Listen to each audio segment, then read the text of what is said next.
matemático es que uno no tiene una restricción física. Entonces uno puede hacer lo que se le dé la gana. Es más, lo más cero de ser matemático es que hacen los manes piensan cosas que a nadie le importan. Y luego pasan unos 30, 40, 50 años y viene un físico y dice, uy, severo, eso me sirve. Ejemplo. Estaban los tensores, ¿sí? Los espacios tensoriales. Esas cajas que no son como, que son matrices, pero no son matrices R2, sino son como matrices en un espacio tridimensional. O sea, son cajas tridimensionales que tienen números aquí, pero tienen más allá. Se proyectan en X, Y, Z, ¿me hago entender? O sea, volúmenes de datos, por decirlo. Listo. Entonces los matemáticos dijeron, uy, eso debe tener unas reglas. Y empezaron ahí a volar, uy, ¿qué pasa esto? ¿Qué pasa aquello? ¿Qué pasa lo otro? Listo, muy lindo. ¿A quién le importa eso? A nadie. Hasta que de pronto, en algún momento pasa que Einstein dice, uy, esta matemática, estas vainas que yo necesito para explicar el espacio-tiempo, caen en una matemática muy exótica, es una cosa compleja. Menos mal está con Hilbert, sí, está Hilbert y hay otros fundadores que le ayudan. Me falta uno, Lorentz, bueno, y toda esta gente, ¿sí? Y ellos saben más matemáticas. Le dicen, mi hermano, es que eso requiere una matemática que se llama tensorial, ¿sí? Y entonces Einstein empieza a estudiar eso, a trabajar en eso y desarrolla por la teoría, pero se necesita esa matemática. Sin esa matemática, esa teoría, no, ahí tiene sentido, mi hermano, se pone muy difícil. O sea, si ustedes miran las ecuaciones más importantes de Einstein, que son las ecuaciones que describen la gravedad, son ecuaciones de tipo tensorial, ¿sí? Se llaman las ecuaciones de campo de Einstein y son puros tensores. Y si uno no le jala los tensores, pues se enreda. ¿Me entienden? Entonces es una cosa diferente. Bueno, listo. Entonces pille la norma, así. No, ya la norma no, el vector. Miren que yo estoy escribiendo mal, estoy maldiciendo y ustedes no me dicen, miren. Estoy maldiciendo, este es el vector, sin barras, ¿sí o no? Con barras es la que, la norma. Ahora sí. Entonces la norma, entonces ¿cómo se calcula la norma de ese man? ¿Ah? La raíz cuadrada. ¿La raíz cuadrada de qué? De a sub 1. A sub 1 cuadrado, más a sub 3 cuadrado, más a sub n cuadrado. ¿Estamos de acuerdo? Así, en un espacio que, loquísimo, Rn dimensional. Preguntas, ¿ahí vamos claros? Norma euclidiana para vectores lindos en un espacio Rn. Miren lo severo de los matemáticos que es. Ese vector viene en un espacio Rn, ¿no? Loquísimo, raro. Pero uno, por ejemplo, puede averiguar cuál es el ángulo que hay entre un vector en Rn y otro vector en Rn. Ahora pinte el ángulo. Pero se sabe el ángulo. ¿Entienden? Miren, yo no sé, yo soy muy crítico de esas cosas porque me quedo pensando tonterías, pero cuando yo hablo de ángulo, pues yo digo en R2, yo hablo de un ángulo. ¿Sí estamos? En R3, pues yo hablo de un ángulo, es decir, lo matacheo. Si hablo en R4, no hay ángulo. Pero yo puedo calcular un ángulo. Mi pregunta es si el concepto de ángulo está sobrevalorado o no, o cómo es el concepto de ángulo en ese espacio tan exótico, o más allá de simplemente un número, no me dice nada más. No sé si me va a entender. ¿Sí? Ahí hay un ángulo. ¿Lo vamos a probar que hay ángulo? Claro, y lo vamos a saber cómo se calcula también. Y es una cosa, pues digamos, relativamente sencilla. ¿Sí estamos? Entonces, bueno, bien. Esto lo puedo simplificar. Es decir, esta expresión la puedo simplificar. La puedo llevar a una expresión mucho más elaborada, mucho más complicada, para que la gente la vea y se ponga un poco más nerviosa. Entonces, mire, dice esta expresión. O sea, la vamos a generalizar. Funciona para cualquier espacio euclidiano. ¿Estamos? Entonces, la norma de A, si estamos en un espacio Rn dimensional, entonces uno dice que la norma es así, raíz. Bueno, listo, ¿cómo simplifico esto? A ver, lo reto, ¿cómo simplifico esta vuelta? Listo, sumatoria. ¿Desde dónde hasta dónde? De A. Sumatoria, ¡pran! Muy bien. N veces. No. ¿Cómo así? ¿Dónde le pongo un N? ¿Arriba? K. ¿Le hago K? ¿A dónde le pongo K? Igual a 1. Listo, desde K igual a 1 hasta N. Listo, ¿y ahora qué pongo? Vea, este man ya sacó el gallo de la línea. Digo ahí. Es que estaba viendo a ver si era algo, pero pues Pues debe ser lo mismo. sería Pues sería como la esta de las coordenadas que hay.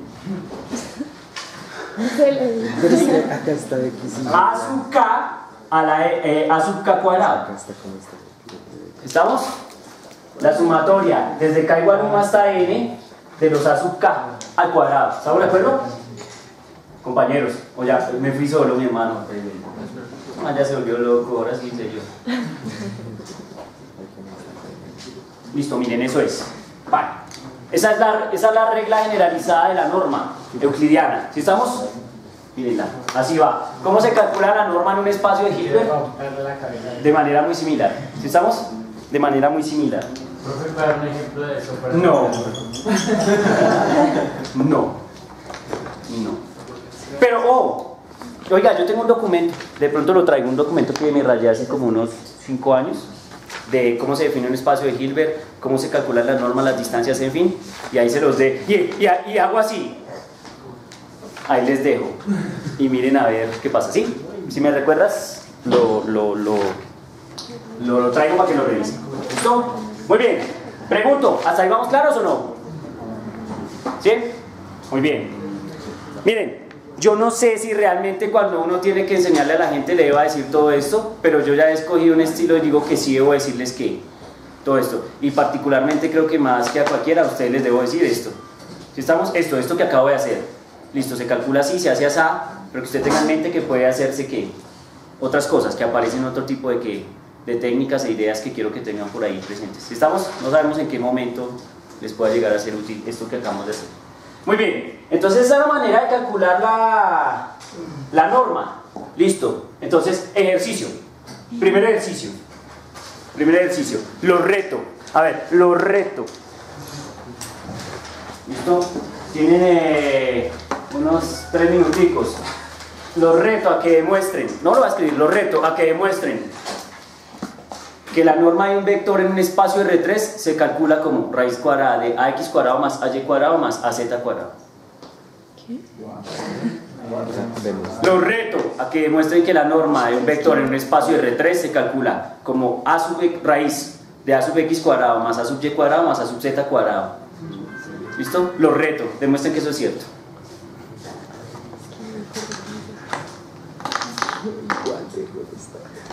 Listo, píntenlo y miramos. Primero, para demostrarlo hay que hacer un dibujo. ¿Pueden hacer un dibujo en R3? Sí, todavía tenemos buena suerte que se puede hacer. ¿Sí estamos? Hagan un matacho antes de ponerse a demostrar. Si no pinta la geometría, eso no sale de la sala. ¿Listo? No. Esa es una pregunta buena para examen. ¿Demuestre qué?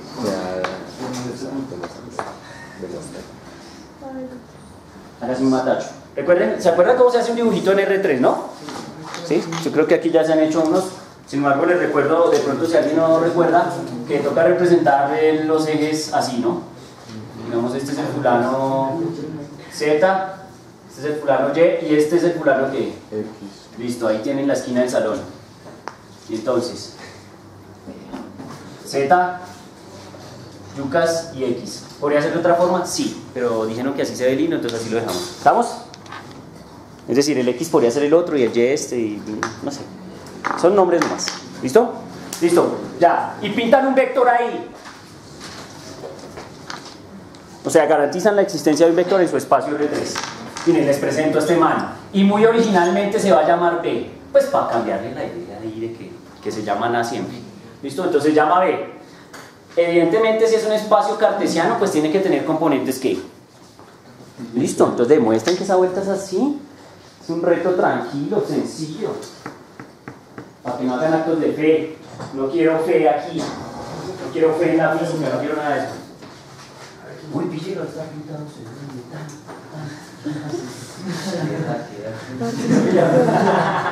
¿Qué pasó?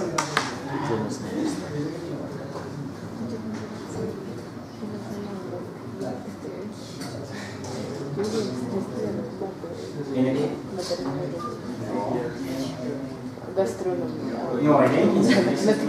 Pero en los espacios Va a matemáticos, ser lo mismo o sea, que Fabio, cuando hablo de dimensiones me refiero a las coordenadas posibles,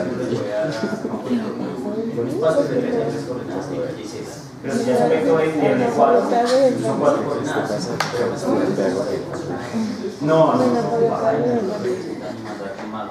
Ese es un reto de artista.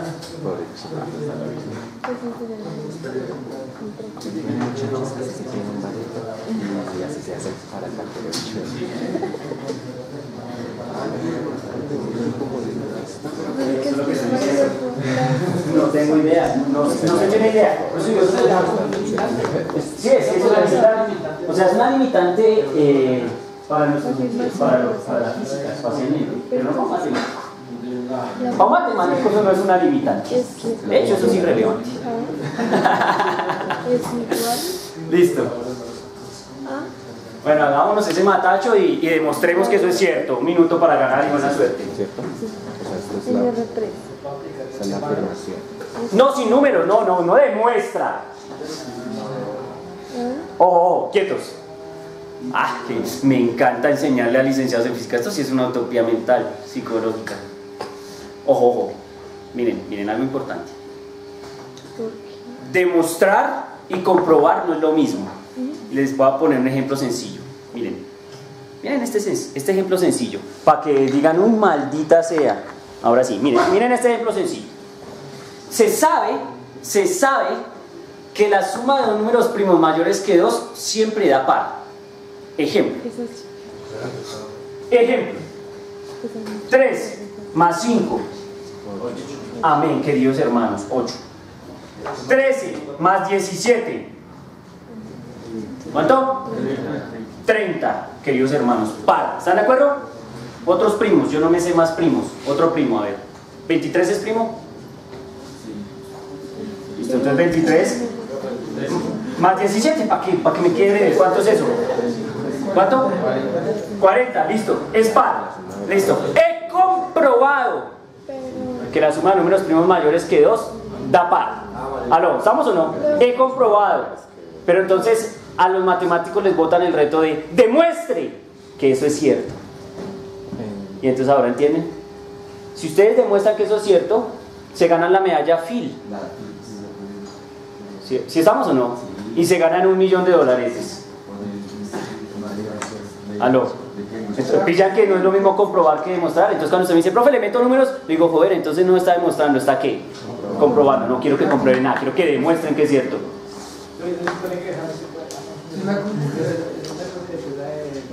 ¿Esa es la cobertura de Goldbach? Sí. ¿Qué? Sí, se me hacía. ¿Qué? 2 más 3 es 5, pero es que la cobertura reza números primos mayores que 2. Es que el 2 daña la vuelta. De hecho, el problema de los números primos solo es uno. En general, que tengan un par metido en el camino. ¿Qué quién es? El 2. ¿Me entienden? Busquen otro primo que sea par. Y no lo hay. Pero no todos los impares son primos. ¿Sí pillan cómo es o no? Muy bien, bueno.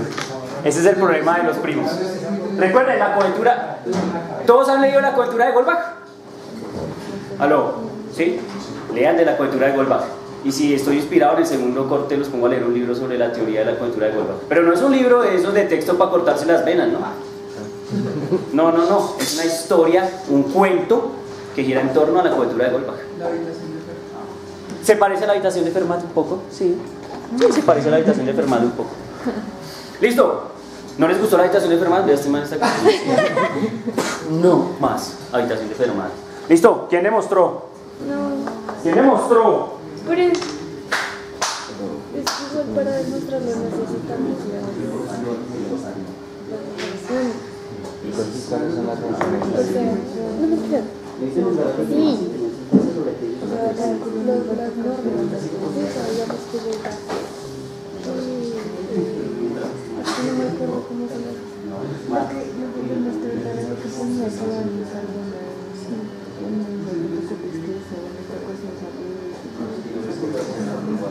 Como después de dónde sale la fórmula, ¿no? Y eso no es más o menos. ¿Quién demostró? ¿Quién demostró que esa nota es cierta? ¿Ya estuvo? Listo, a ver. Recuerden, hagan un dibujito. Voy a arreglar mi dibujito un poquito a ver si de pronto el dibujo da más ideas. Recuerden, ¿esto qué es? Esto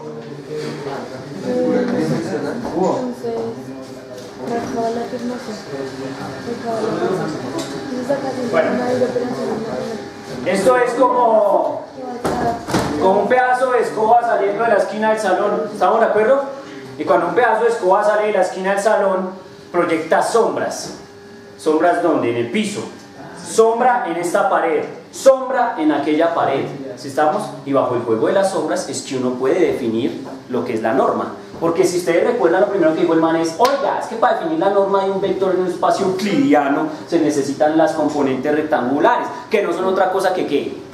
Que sombras, proyecciones del vector como en unas líneas. Entonces no, proyecta el vector en el eje Y, que es esta línea, ¿estamos de acuerdo? Y proyecta el vector en el eje X, que es esta otra línea. Y bajo esas proyecciones en las diferentes líneas, entonces uno calcula la norma. ¿Sí estamos? Entonces pillen.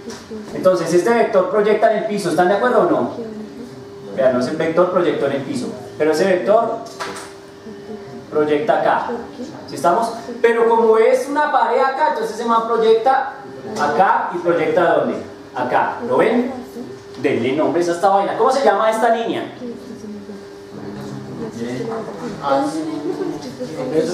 ¿Esta es A sub X o A sub Y? Recuerden que X se mide sobre X, o sea que X se mide sobre esta línea y Y se mide sobre esta línea. Entonces este man es A sub Y porque es paralelo a Y. ¿Estamos de acuerdo? Ahora tengo A sub ¿qué?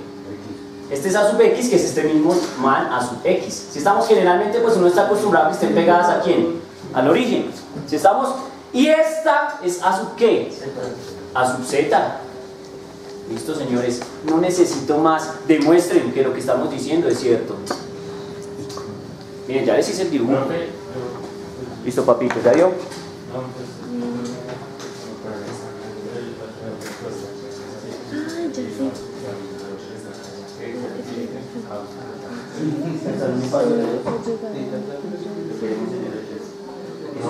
¿Cuál es la relación? O sea, es que el plano está en el alrededor, pero yo...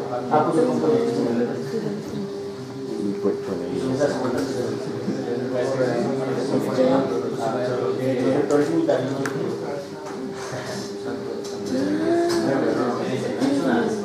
Pues es que...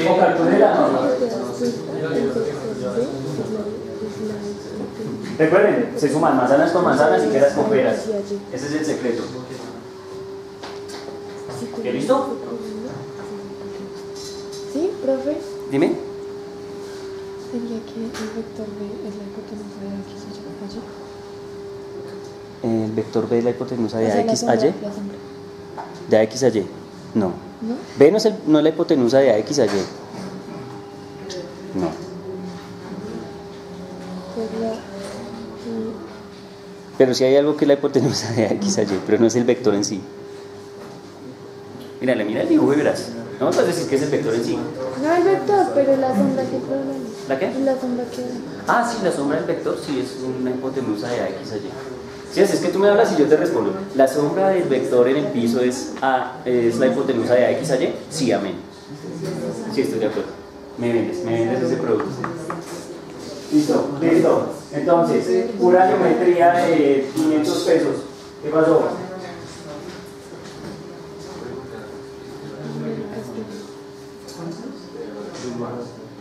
Ah, porque cuando vuelva viendo todo eso, digo, oiga, funciona muy bien, pero si me sale todo.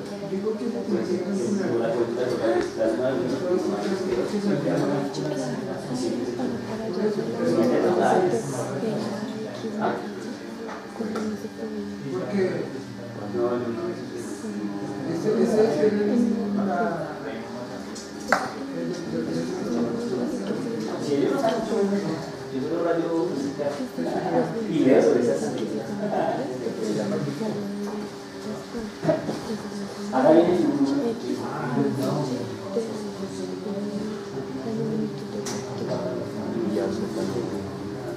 esta línea.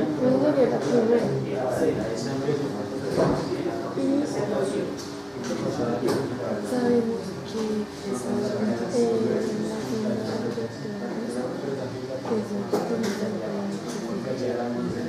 y que si queremos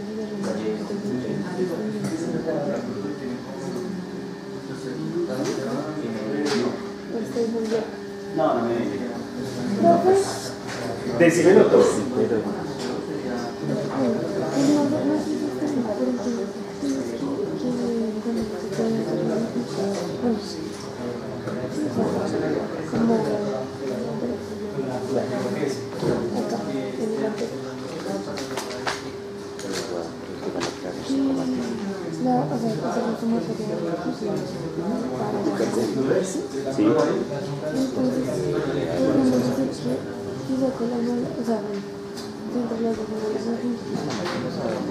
Es que yo lo estoy haciendo con la afirmación razón, pero es que no me sale la afirmación.